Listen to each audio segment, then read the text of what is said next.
présent pour cette conférence. Donc, je suis Jean-Bernard Gervais, je suis rédacteur en chef d'Hospimédia. C'est un média sur l'actualité sanitaire et médico-sociale. Et je suis là pour vous parler d'un sujet dont on entend très rarement parler au JT, qui fait rarement la une des journaux. Il s'agit en fait de la performance hospitalière. Alors, pour en parler avec moi et pour en débattre, je vais appeler Monsieur Zimmerlet. Je l'invite à me rejoindre. Monsieur Zimmerlet est DSIO au CHU, Centre Hospitalo-Universitaire de Strasbourg. Je vais appeler Monsieur Antoine Flavaux, qui est directeur de ce que l'on appelle dans le jargon l'EHESP, l'École des hautes études en santé publique, et M. Zilberberg, qui est le patron de Orange Healthcare. Il va nous expliquer de quoi il en retourne. Alors, pour ceux qui ne connaissent pas ou qui connaissent peu l'univers hospitalier, il faut dire que la performance hospitalière est devenue, ces derniers temps, ces 5 dernières années, une véritable obsession, à tel point que les pouvoirs publics, le législateur, a créé une agence, l'ANAP, plus spécialement chargée de l'appui à la performance hospitalière en 2009. Voilà. Alors, de quoi s'agit-il lorsqu'on parle de performance hospitalière? Est-ce qu'il s'agit en fait d'amélioration de la gestion financière, d'amélioration de la qualité des soins, d'amélioration tout simplement de la qualité du travail pour les personnels? Il s'agit un peu de tout cela. Et partant de ces 3 axes, on peut se poser la question de savoir si le numérique et les systèmes d'information, mais pas seulement, la robotique, les objets connectés dont parlait tout à l'heure M. Benamou avec brio, si tout cela participe de la performance hospitalière et de quelle manière. Alors pour démonter le mécano du numérique à l'hôpital, je vais laisser la parole sans plus attendre à M. Zimmerlet, qui est donc DSIO au CHU de Strasbourg et qui va nous parler un peu mieux que je ne saurais le faire de ce qui est performant dans un système d'information hospitalier. Monsieur Zimmerlet, c'est à vous. Merci, et merci tout d'abord aux organisateurs d'avoir pensé aussi au monde de la santé lors de journées de ce type-là. Donc ça montre aussi aujourd'hui l'importance qu'effectivement de santé a vis-à-vis du numérique. Alors si vous me permettez d'abord de revenir quelques instants sur ce que vous venez d'appeler la performance hospitalière. Bien évidemment, quand on parle de performance, on peut parler d'aspect quantitatif. Alors effectivement, très vite on pense au financier, on peut aussi penser à d'autres choses qui sont mesurables comme, je dirais, le gain de temps, un certain nombre de choses qu'on peut faire beaucoup plus vite avec des outils numériques que ne le faisait autrement. Et puis, bien sûr, surtout les aspects qualitatifs. Alors, le monde de la santé, les hôpitaux, donc c'est du service, en fait, comme fourmi, et bien évidemment, c'est beaucoup autour de la qualité, l'amélioration de la qualité, qu'on peut effectivement voir les effets du numérique, et je pense qu'on aura l'occasion, à travers les exemples concrets, d'expliciter cela. Alors, quand on parle de qualitatif, c'est du qualitatif pour les employés, bien sûr, qui peut avoir de meilleures conditions de travail, mais in fine, quand même, ça doit être pour le patient et l'amélioration, des conditions de soins, l'amélioration de ce que nous avons tendance à appeler le parcours patient à l'hôpital. C'est aussi la sécurité qu'on peut apporter aux patients avec les outils du numérique. Donc, c'est tous ces domaines-là, effectivement, qui touchent à ce qu'on appelle l'aspect performance. Alors, juste une question pour que le public comprenne bien de quoi il s'agit. Dans un hôpital, il y a ce qu'on appelle un système d'information hospitalier, c'est bien ça. Le système d'information hospitalier comprend plusieurs briques, en particulier ce qu'on appelle le DPI, le dossier patient informatique, mais il y a toute la gestion également administrative et financière, et tout ça participe à la performance de l'hôpital. Est-ce que vous pouvez détailler un peu le mécano qui est à l'œuvre? Oui, alors peut-être, si vous me permettez de faire aussi un petit historique, il faut dire que le monde de la santé, les hôpitaux en particulier, a toujours été considéré pendant longtemps comme étant un peu à la traîne dans le degré d'informatisation par rapport à d'autres secteurs d'activité. Et les hôpitaux, quand ils ont commencé à faire de l'informatique, ont commencé par les tâches répétitives, c'est-à-dire qu'on a commencé par informatiser le domaine de la gestion, donc la gestion économique et financière, la gestion des ressources humaines, qui sont des domaines, bien sûr, qu'on rencontre dans tous les secteurs d'activité, et puis la gestion administrative des patients. Ça, c'était la première grande étape, en fait, d'informatisation des hôpitaux. Derrière ça, ensuite, on a commencé à informatiser ce qu'on appelle le domaine médico-technique, et en particulier l'informatisation des laboratoires, dans un premier temps, qui pouvait être assez facilement informatisé dans la mesure où ça s'apparente à de la production classique. Et puis, le grand chantier, pour faire court, le grand chantier du moment, effectivement, c'est l'informatisation le dossier du patient, le dossier médical, sur lesquels aujourd'hui sont engagés, je dirais, tous les grands hôpitaux aux mêmes moyens. Et c'est pour tendre progressivement, on aura l'occasion d'y revenir, à supprimer le papier dans le domaine du dossier du patient, mais je pense qu'on aura l'occasion de... Très bien.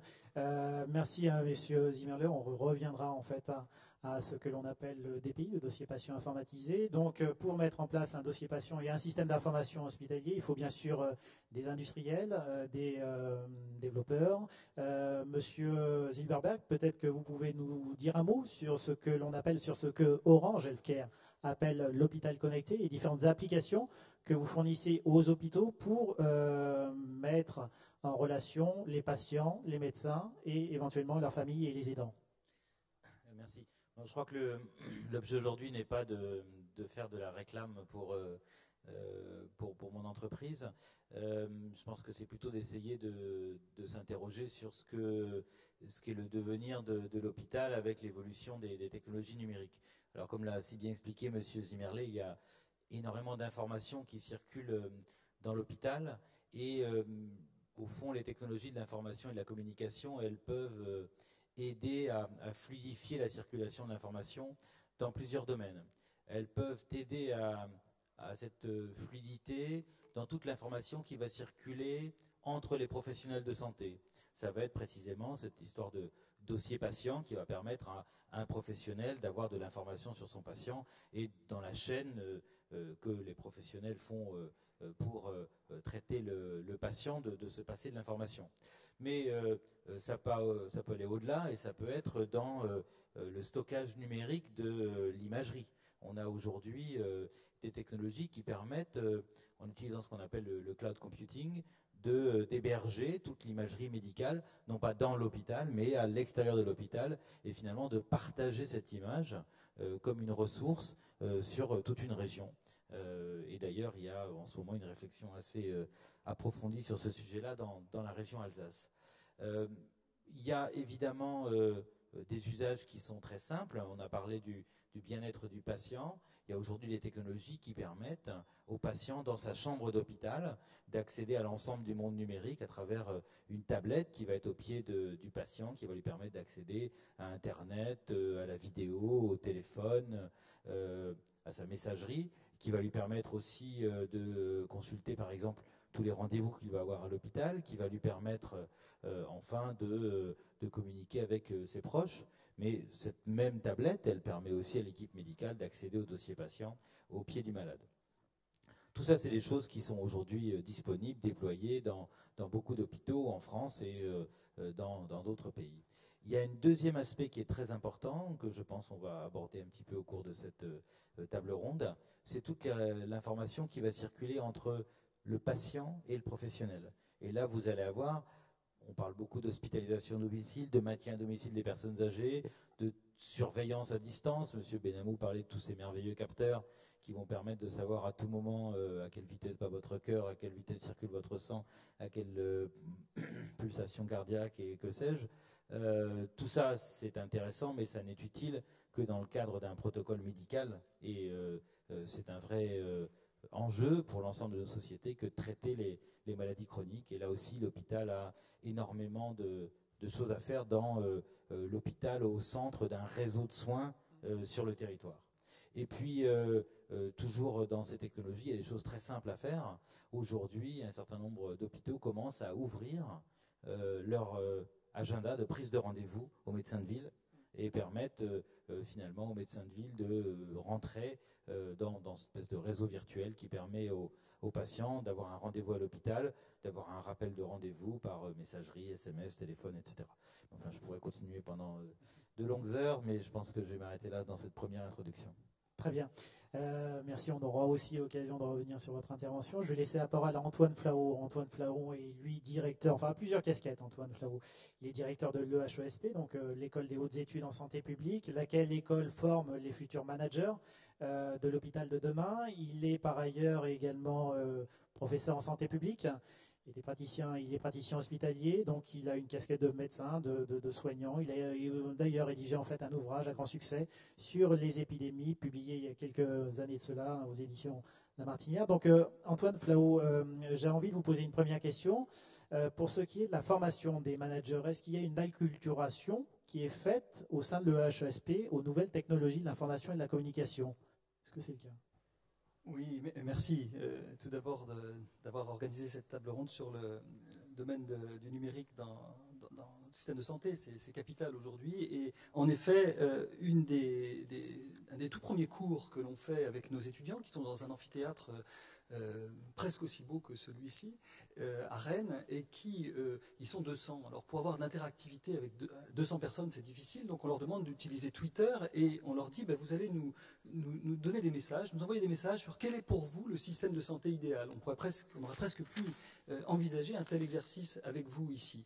Et s'égrènent sur l'écran, à côté de notre PowerPoint, les différents messages. C'est quoi le système de santé idéal? Et on voit alors les messages. Par exemple, j'en prends quelques-uns: un accès équitable à la prévention et aux soins, un système qui sait mesurer des résultats, un système qui a des résultats qui sont conformes au référentiel.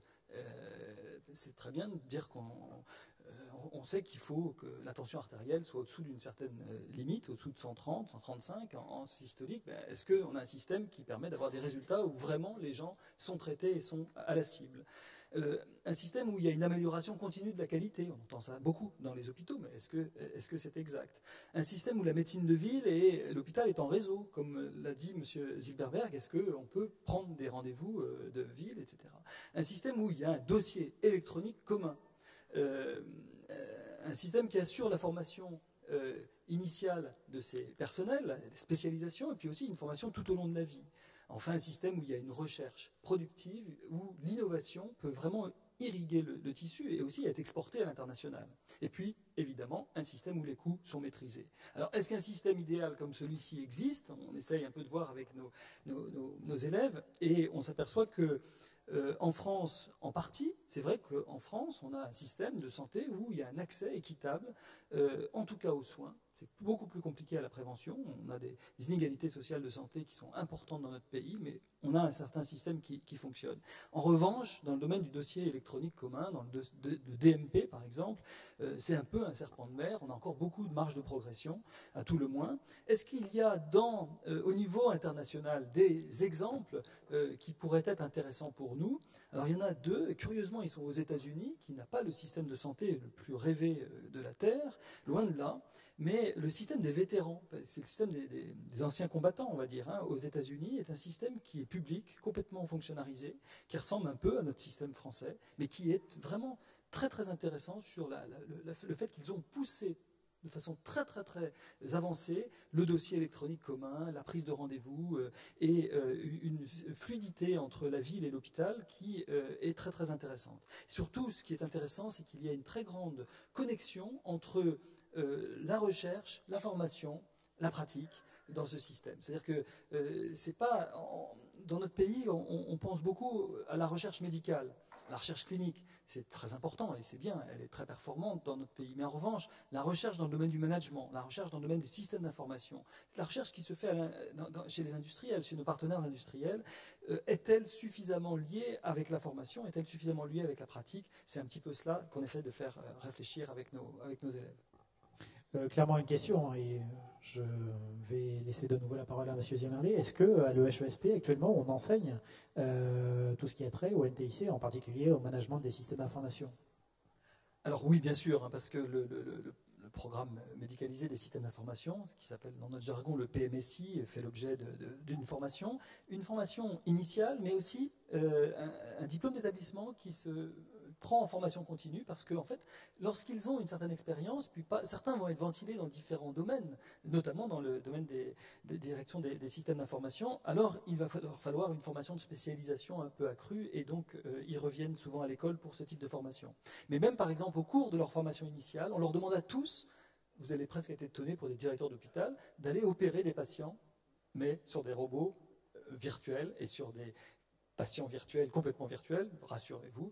Et donc, ils vont à l'école française de chirurgie Et ils font des points de suture virtuels grâce à des ordinateurs. Donc ils sont un peu acculturés, comme vous avez dit, au numérique, qui va être leur mode de vie dans l'hôpital de demain.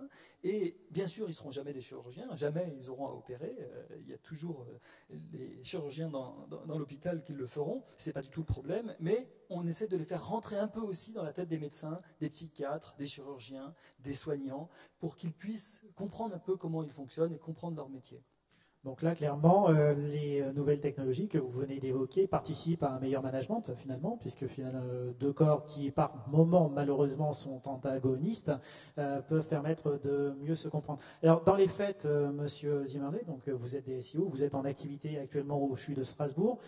Dans les faits, comment mettons en place un système d'information? Comment participe-t-il à la performance hospitalière? Où en êtes-vous actuellement à Strasbourg? On a parlé tout à l'heure de DPI, par exemple, dossier patient informatisé, donc d'informatisation de la production de soins. C'est de cela dont il s'agit. Est-ce que vous pouvez un peu mieux détailler votre expérience au jour le jour?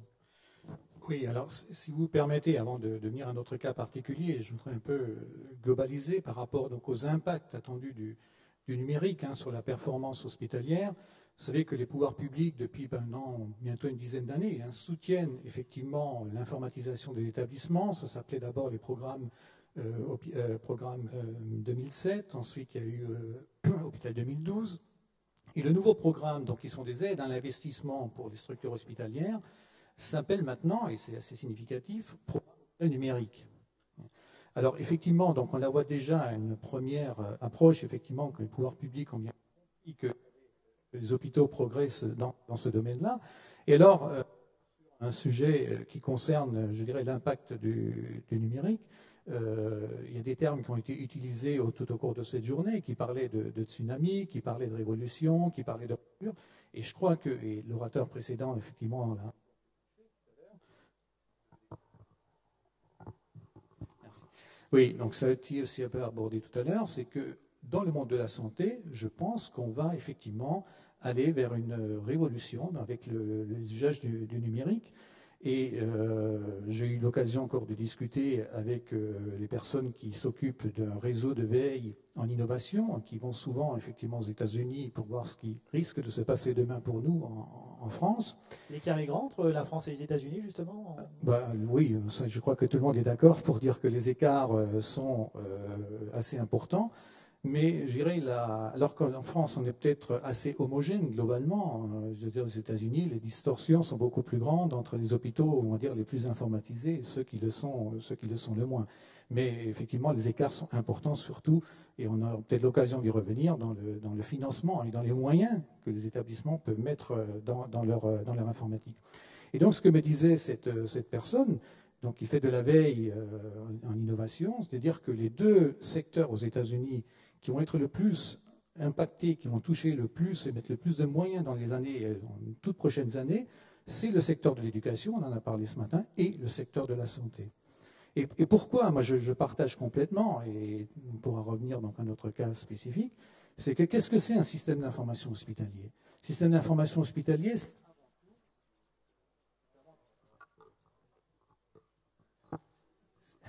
c'est avant tout un système de communication et d'échange.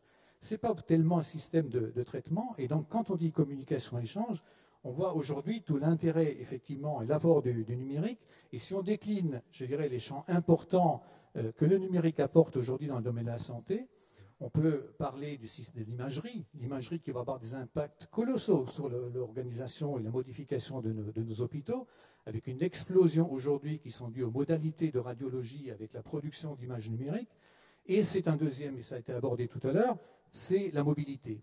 Tant la mobilité interne, parce que beaucoup, et plus de la moitié en fait, des acteurs d'un hôpital sont des agents qui sont mobiles à l'intérieur de leur structure, et puis également à l'extérieur. Donc quand on combine ces deux choses-là, auquel il faut ajouter un troisième phénomène aussi du numérique, qui est la robotisation. Aujourd'hui, on commence à voir apparaître de plus en plus de robots, notamment des robots chirurgicaux, ça a été un peu abordé tout à l'heure. Et puis le quatrième domaine, c'est la dématérialisation. Et on revient à ce moment-là aux questions que vous posiez, de plus en plus on parle de zéro papier et de zéro film, donc le film argentique vont être progressivement supprimés aussi. Et donc ces 4 éléments combinés ici du numérique vont faire que les hôpitaux vont devoir s'attendre à des transformations, ou vont subir des transformations extrêmement importantes.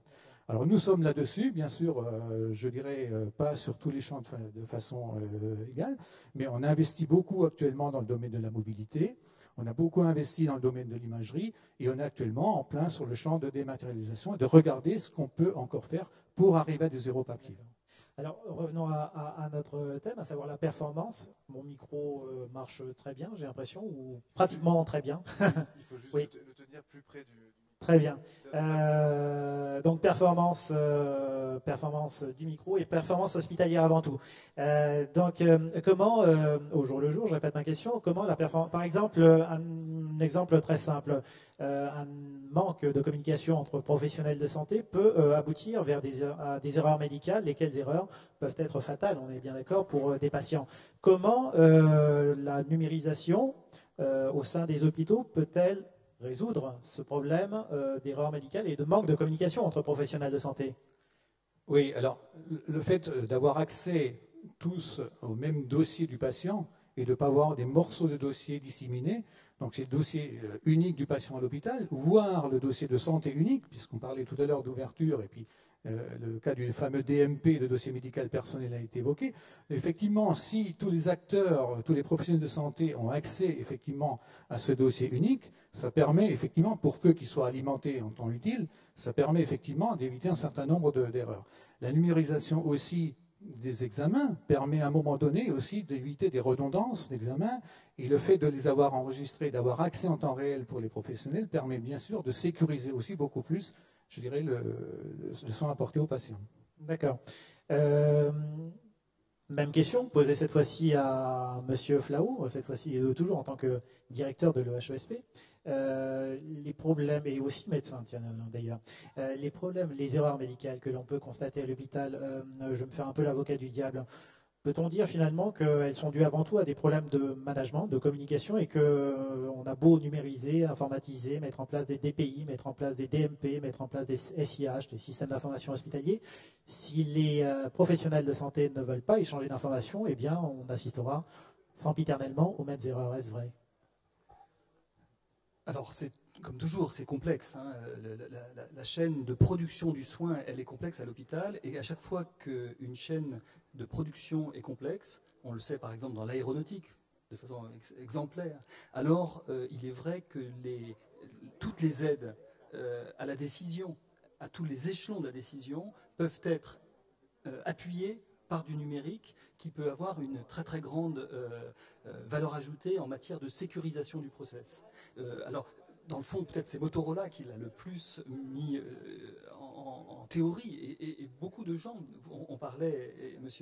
Zimmerlet parlait de la radiologie et de l'imagerie qui a explosé dans les années 90, hein, et en fait, ça a été pour beaucoup d'hôpitaux un énorme casse-tête, parce que c'était un blocage dans la chaîne. On ne pouvait pas garder les gens pendant 3 semaines le temps d'avoir le rendez-vous de l'IRM. Au tout début, personne n'avait pensé que l'imagerie allait révolutionner la médecine. On allait avoir un accès à l'imagerie qui serait accompagné d'une demande très forte, et que cette demande allait embouteiller complètement les hôpitaux. Et bien ceux qui se sont penchés sur les process, le mieux finalement, ce sont souvent des gens qui sont issus d'autres industries, Toyota, je parlais de Motorola, et en fait en regardant ces améliorations de la chaîne des processus en termes de qualité, on a pu, en l'installant et en l'appliquant au domaine de la santé, et notamment ici de la radiologie, améliorer considérablement la productivité et du coup la qualité de l'ensemble de la chaîne de soins. Donc oui, on a vu ça aussi par exemple dans la prescription assistée par ordinateur, qui a beaucoup bénéficié, parce qu'on fait beaucoup d'erreurs médicales à beaucoup d'échelons, au niveau de la prescription par le médecin, au niveau de la dispensation par le pharmacien, au niveau de la dispensation au bon lit du malade, au bon endroit, à la bonne heure, au bon moment, par l'infirmière. Donc toute cette chaîne est extrêmement sensible à tout défaut et toute défaillance. On a pu mesurer que ces défauts et ces défaillances peuvent être extrêmement importants si les processus ne sont pas sécurisés. Donc il est vrai que l'aide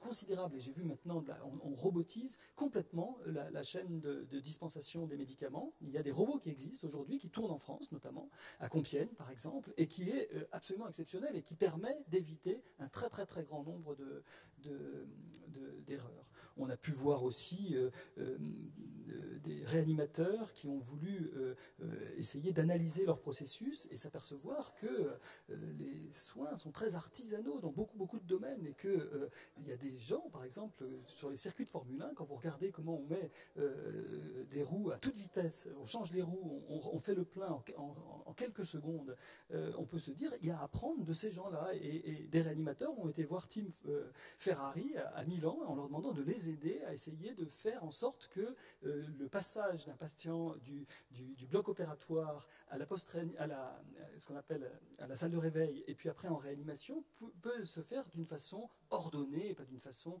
pagaille qui est source de iatrogénie, c'est-à-dire d'effets indésirables graves sur le plan parfois même de la survie des patients. Oui, j'évoque cette question parce que j'ai eu souvenir d'un PACS qui avait été mis en place entre une clinique et un hôpital public et les anatomocytopathologistes, les anapathes, les fameux anapathes, de l'hôpital public, malgré la mise en place de ce PACS commun, refusaient de délivrer leurs examens à leurs confrères en fait, du privé, tout simplement parce que c'était les confrères du privé. Voilà. C'était juste pour illustrer le fait que malgré la technologie, eh bien, lorsque les gens ne veulent pas s'entendre, malheureusement, l'information ne passe pas, au grand détriment, malheureusement, des patients. Monsieur Zilberberg, tout à l'heure, j'ai entendu Monsieur Zimmerle parler d'hôpital numérique. Je crois savoir qu'en des temps qui ne sont pas si anciens que cela, Orange Healthcare avait évoqué l'hôpital connecté. Est-ce que c'est un plagiat de la part des pouvoirs publics Quelles sont les suites judiciaires à donner à ce plagiat? Plus sérieusement, qu'est-ce que l'hôpital connecté? Je crois que non, c'est plutôt le contraire. Je suis ravi que les concepts qu'on a pu créer soient repris par nos partenaires. L'idée de l'hôpital connecté, c'est de manière générale, c'est un peu ce que je disais dans mon propos introductif, c'est de dire il y a énormément d'informations qui circulent à l'intérieur de l'hôpital et les technologies de l'information, au fond, elles n'ont qu'un seul objectif, c'est de faire en sorte que cette information circule mieux. Et donc l'idée de l'hôpital connecté, c'est un ensemble de technologies qui vont permettre à la fois de faire circuler toute l'information multimédia qu'il y a dans un hôpital. Donc on parlait d'imagerie, on parlait du dossier patient, on parlait de l'ensemble des choses, mais c'est aussi de mettre l'hôpital au cœur du réseau de soins dans lequel il est avec la médecine de ville, comme je l'ai évoqué tout à l'heure. Au fond, la vraie question qu'il faut se poser, elle a été un peu abordée par le professeur Flao. C'est pas tellement aujourd'hui, en 2012 ou presque en 2013, qu'est-ce que c'est que l'hôpital numérique? La vraie question, c'est ces technologies, elles sont pas particulièrement nouvelles. Les technologies numériques, elles ont révolutionné la plupart des secteurs économiques dans les 20 dernières années. Elles ont révolutionné le transport aérien, elles ont révolutionné le commerce. Aujourd'hui, vous achetez plus un livre autrement que par Internet. Aujourd'hui, vous achetez un billet d'avion par Internet. Aujourd'hui, vous faites énormément de choses, votre banque par Internet. Donc la plupart de l'industrie, des services ont été révolutionnés par ces technologies. Et il y a deux secteurs qui résistent toujours et encore, qui sont la santé et l'éducation. Alors, je pense qu'il ne faut pas faire une analyse rapide qui consisterait à dire que c'est parce que ces secteurs sont peuplés de créatures particulièrement réactionnaires et rétives au progrès. Je pense au contraire que c'est lié à la nature même de ces secteurs. Et c'est un peu ce qu'expliquait Antoine Flao. La complexité des processus, la complexité de l'information qui circule fait que c'est pas aussi simple que ça. Et donc l'idée de l'hôpital connecté, c'est un peu contre-intuitif, c'est de dire il faut non pas se dire la technologie, la solution des problèmes, il n'y a qu'à Faucon, mais au contraire de se plonger un peu plus précisément dans comment ça marche, à quoi ça sert, comment ça peut améliorer les choses. Vous parliez des bénéfices que ça peut apporter. Il faut le regarder de manière assez profonde, sans s'arrêter aux caricatures qui sont le conservatisme ou le clientélisme de telle ou telle faction à l'intérieur de l'hôpital. Je crois que c'est vraiment quelque chose de très compliqué. Mais à l'inverse, c'est un peu ce que je plaide. C'est vrai que quand on regarde l'éducation des professionnels de santé, on ne leur apprend pas ce qu'est un processus. On ne leur apprend pas qu'ils sont au cœur d'un processus. Alors, on l'apprend peut-être aux directeurs d'hôpitaux, mais je crois que on pourrait probablement améliorer un peu les choses si, au cours des études médicales, on donnait un peu cette notion d'esprit de système aux professions médicales, leur apprendre que, bien sûr, elles font des choses dans leur lien avec le patient, mais qu'elles participent d'un plus grand processus, d'un plus grand système, et que passer de l'information, récupérer de l'information, c'est quelque chose qui est au cœur de leur pratique quotidienne. Très bien, vous parlez de processus. Juste une question, est-ce que finalement vous accompagnez les hôpitaux dans la maîtrise d'ouvrage? Vous savez que c'est un problème récurrent. Est-ce que finalement vous participez à ce processus? Alors, bien entendu, on a au sein d'Orange une entité qui s'appelle Orange Consulting, dont c'est tout à fait la mission. Mais je suis heureux que vous mettiez cette notion de maîtrise d'ouvrage sur la table, parce que un projet qui réussit, c'est un projet dans lequel il y a une dialectique fructueuse entre la personne qui mène le projet, le maître d'ouvrage, et l'industriel, le maître d'œuvre. Si jamais il n'y a pas cette dialectique, si jamais il n'y a pas ce balancement, si jamais il y a un maître d'œuvre qui est trop puissant, en général, il va réaliser quelque chose qui ne va pas correspondre aux besoins du projet. À l'inverse, si le maîtrise d'ouvrage est trop forte et qu'on n'a pas un contre-pouvoir du maître d'œuvre, vous allez avoir quelque chose qui va emmener le projet dans des demandes qui vont être exagérées. Donc je crois que ce balancement, il est nécessaire. Et là encore, dans le domaine de la santé, je pense que la culture de la maîtrise d'ouvrage est perfectible. Merci. Écoutez, il nous reste un peu de temps. J'ai envie de poser une question à M. Zimmerlé. Malheureusement, M. Bernard, directeur général d'établissement du centre hospitalier d'Annecy, n'est pas là. Il aurait pu nous répondre. M. Zimmerlé, vous avez essayé d'y répondre. La tutelle, le gouvernement a mis en place un programme hôpital numérique, cette fois-ci pour répondre à diverses problématiques, en particulier à la problématique de maîtrise d'ouvrage, mais aussi à la problématique financière. Comment, au jour le jour, encore une fois, la tutelle, le gouvernement, vous aide à accompagner la mise en place de ces systèmes d'information complexes et qui participent à la performance. Je pense en particulier aussi aux agences, pas seulement à l'hôpital numérique, mais aux agences. Comment ça se met en place? Oui, alors le programme Hôpital numérique, donc le troisième, puisqu'il y avait eu 2007, 2012 et le troisième qui s'appelle Hôpital numérique, a cette fois-ci avant tout vocation à amener les établissements qui n'ont pas un certain niveau, un certain degré d'informatisation, à les amener à ce niveau. Donc il y a un certain nombre de prérequis de base, effectivement, pour la construction d'un système d'information qui, je dirais, doit être mis en place par tous les hôpitaux. Et ça se traduit maintenant dans les contrats pluriannuels d'objectifs et de moyens que les établissements signent ou sont en train de signer avec les agences régionales de santé, avec les ARS. Donc, dans, je dirais, la tranche de temps entre maintenant et 2016-2017, l'objectif premier, c'est de dire qu'il faut que tous les hôpitaux atteignent un degré minimum d'informatisation. Donc ça, c'est le premier volet. Il y aura un autre derrière, puisqu'il est globalement dit que les plus gros hôpitaux sont déjà plus avancés là-dedans, et notamment les CHU. Donc, il voudrait dire qu'on n'est pas tellement, en tant que CHU, éligible à ce programme. Néanmoins, il y a un deuxième volet qui est moins connu, qui, je dirais, va être mis sur la table, c'est d'accompagner un certain nombre d'innovations, de projets innovants, dans ce cadre-là. C'est-à-dire que les hôpitaux qui font des choses, je dirais, tout à fait à l'état de l'art, pourraient aussi être accompagnés sur ce plan-là. Très bien. Alors, on l'aura compris, la mise en place des systèmes d'information et partant en fait de la performance aux hôpitaux est une chose complexe que l'on aura tout juste ébauché en l'espace d'une demi-heure avec ce plateau ô combien prestigieux. Je remercie M. Zimmerlé, qui dirige Orange Healthcare. Je remercie M. Antoine Flavaux, directeur de l'EHESP, M. Zimmerlé. Je vais quand même tendre le micro vers le public pour prendre une question ou deux questions à la volée. Des questions sur cette performance hospitalière. Et moi, je remercie Jean-Bernard Gervais au passage. Merci beaucoup, rédacteur en chef d'Hospimédia. Ah, ici. Et si vous voulez bien vous présenter, nous faire part de votre questionnement. Bonjour, Farah Agib, société Big Five Media. Je travaille donc dans une agence digitale qui crée des applications mobiles. J'ai travaillé comme consultante justement dans un laboratoire et on n'a pas beaucoup entendu parler justement des partenaires donc, de ce type-là. en quoi peuvent-ils vous aider à la mise en place justement de l'hôpital numérique? Une question pour vous, M. Zirman. Oui, alors, en ce qui concerne les partenaires, effectivement, ces programmes-là sont avant tout, je dirais, destinés à mettre en place un certain nombre de solutions dans les hôpitaux qui peuvent ensuite être mises en place suivant les cas de figure, suivant les hôpitaux, suivant les schémas effectivement à mettre en place avec des partenaires privés. C'est pas exclu, bien évidemment.